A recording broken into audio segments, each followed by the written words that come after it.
Praise the Lord, Church. Today's Bible meditation is taken from Jeremiah chapters 26 and 27, Proverbs chapter 22, and Matthew chapter 28.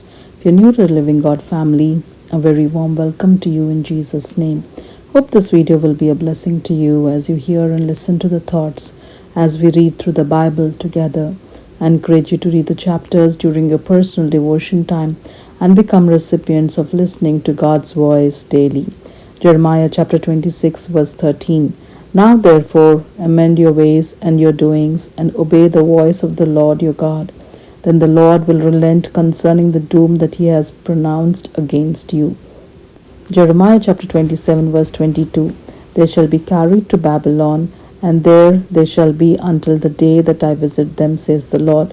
Then I will bring them up and restore them to this place. Proverbs chapter 22 verse 19. So that your trust may be in the Lord, I have instructed you today, even you.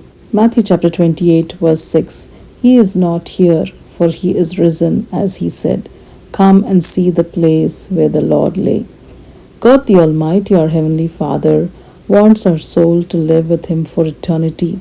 When we repent of our sin and return back to God, our Heavenly Father, believing in Jesus Christ, he will relent from bringing wrath upon our life and will restore our lost fellowship with him for eternity.